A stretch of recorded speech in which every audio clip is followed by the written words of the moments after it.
let us see something about the environmental studies. So just to start with, I can tell you one example.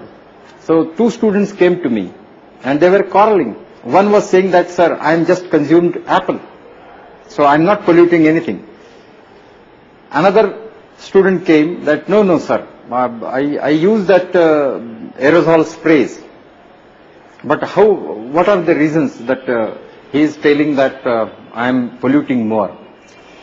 So actually, I told both of them that both of you are polluting the environment.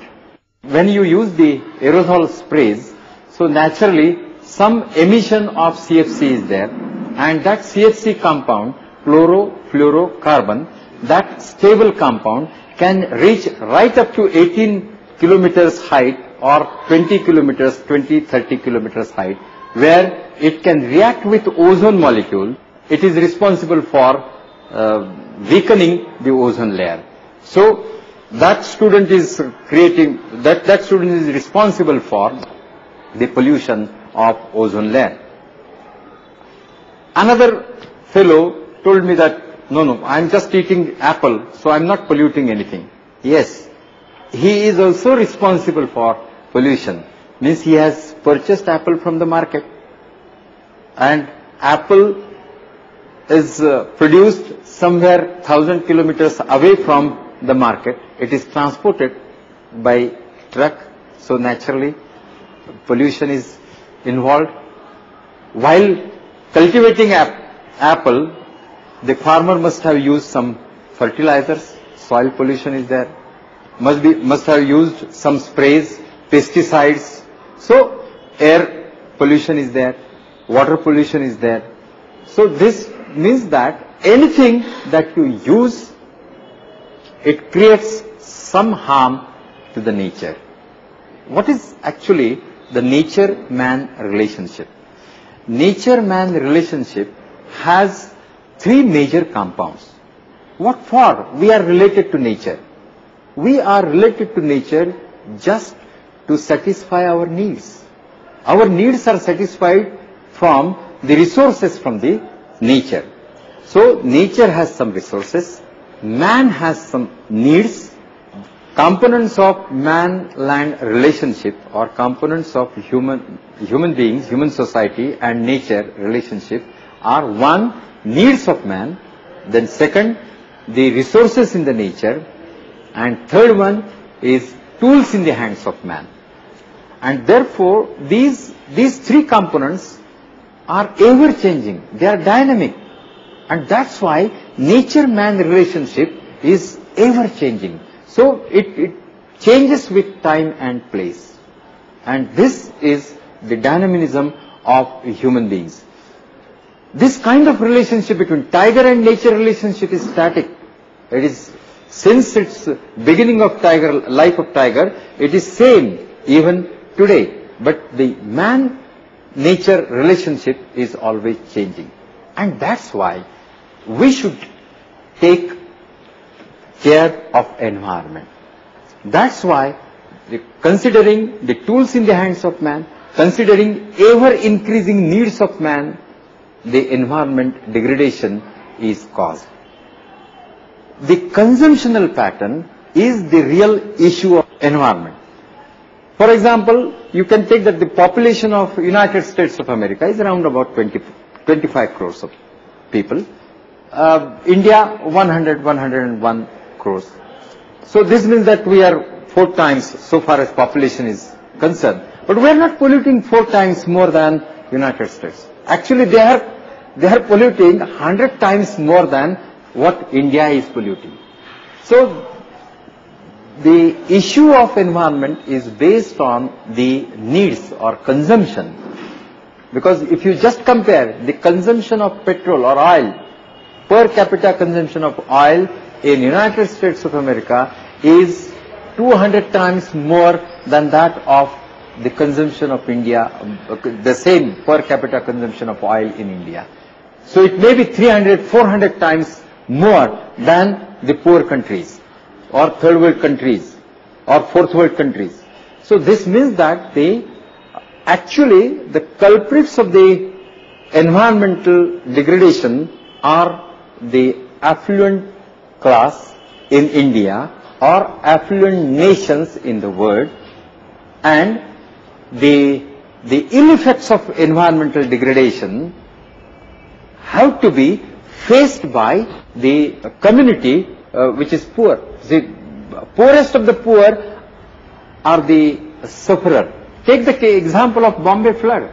So Bombay flood, who were more secured? Those who were in big buildings, concrete buildings, they were secured persons.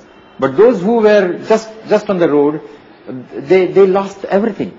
Those who were living in slums, they lost everything. So any calamity, any environmental degradation, its acuteness is felt by the poor society, not by the affluent society. And that's why this awareness should be there amongst the minds of young generation. And that's why I think we should study environment in a scientific way, in a scientific manner. For example, scientific way means we always say that global warming is there. So global warming is in a stage of warning. Global warming is not at all a proved fact. The scientists have warned us that if the same type of consumption of oil or same type of consumption of fossil fuel or in a similar fashion we continue to burn fossil fuel, then naturally a day will come when the temperature of the globe will increase, and naturally if temperature increases, what will happen? Ice caps will be, or ice on the surface of the earth will be melted. It will create more water. The sea level will go up. So in this way, there are various such issues. We have to think in a scientific manner. To start with, we can just say that there is ecosystem in the nature. Ecosystem, what is ecosystem? Ecosystem is a system of transfer of energy from the basic raw materials in the nature to right up to human beings. This means, what are basic raw materials? Sunlight. So that energy, solar energy, then carbon dioxide. Carbon dioxide is also the very good element which is considered as the raw material to prepare the food for the green plants. Then nitrogen. So all water. So all these are considered as abiotic forms of energy which are available in nature. They are available ample in the nature. But very small part of it can be tapped by one important component, that is autotrophs. Those who can prepare their own food on the basis of these basic raw materials, carbon dioxide, nitrogen, or the solar energy. And this component includes the trees, green cover or grasses. So that part of the ecosystem is responsible for tapping the basic energy. And if we consider that if this is strong, then the total ecosystem is dependent on this. Then the energy is transferred to, there is something like a food chain. So from that, the energy is transferred in the form of food to the herbivorous animals. Then from herbivores to again carnivores. So in this way, energy is transferred from one level to another, and all other levels show they are dependent on the first one.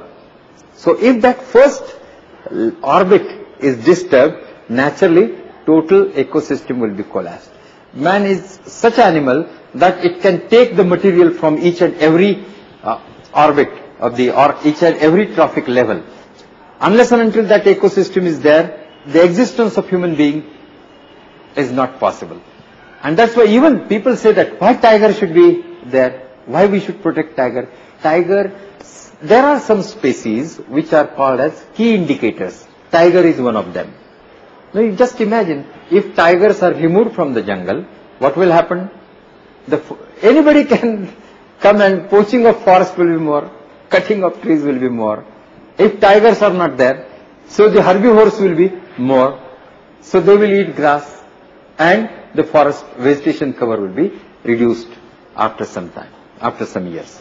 So this means that the tiger is necessary to balance the ecosystem. And that's why we are always saying that we should protect tiger. So there are various key indicators in the ecosystem and we should take note of this. The important point to be noted here is that the ecosystem is responsible for transferring basic energy forms which are already in abiotic elements up to man through various orbits or through various links. That energy is transferred to man. So this is one important thing. And that energy transfer, that process is most inefficient. So nature, all natural processes are inefficient processes. This means that suppose so many thousands of calories of energy is received per square centimeter or per square meter from sun. So the very microscopic part of that is absorbed by the trees or green plants, autotrophs. And whatever is received by that autotrophs, so very little part is transferred to the next trophic level or next orbit or next link. This means that the process of transfer of energy is very, very inefficient way, or the natural process is inefficient. And that's why if you just disturb one thing, so it takes a lot of time, a lot of years to regain its balance. Or take the case of water, groundwater. So groundwater which is accumulated about 100 feet deep requires 100 years to get accumulated. And you are just pumping out the water from 500 feet level. So this means that you are disturbing the ecosystem, and this ecosystem should be kept intact only because we should think of next generations. Whatever we have achieved, whatever we have consumed, the same, at least same level of consumption should remain for the next generation. So this is the principle of intergeneration equity. Intergeneration equity means there is equity amongst the generations, the future generations. What is sustainable development? Sustainable development is development without compromising the availability of resources of the future generations. So this kind of development is necessary. So all these global issues, when we think of global issues related to degradation of environment, destruction of ecosystem, we should think that we should act upon it. Means think globally, act locally. What should be your act? At least you should reduce your waste. At least you should reduce your pollution. When you go and buy the products in the market, purchase those products, buy those products which have created less pollution, buy those products which will not create again further pollution. One important issue is there, and that issue is biodiversity. So there are so many threats to the biodiversity in the nature. So more and more diversified nature, more and more it is strong. So any ecosystem, if it shows more diversity, means that becomes more strong. So stronger ecosystem, if you want to maintain the strength of any ecosystem, we have to maintain biodiversity. So therefore, there are various biodiversity conventions have been taken place at global level, and people have alerted, the scientists have alerted us that you should protect the diversity of nature.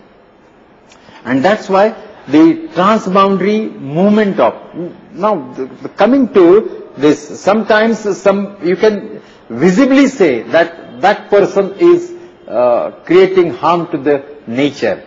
But sometimes indirectly you can also do some harm to the nature. So if you buy something and production of which is creating pollution, this means that you are promoting pollution. So that's why in the market many products are coming which are green labeled products. So green products are essential.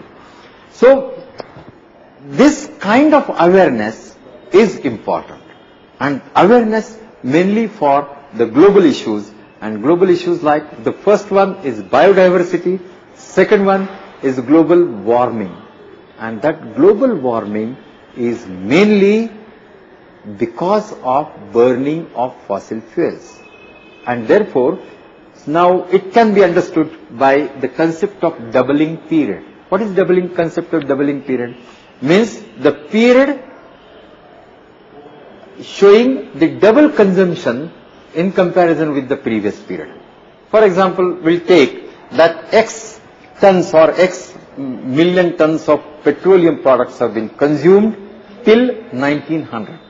So 2X is consumed from 1900 to 50. Means doubling period is 50 years.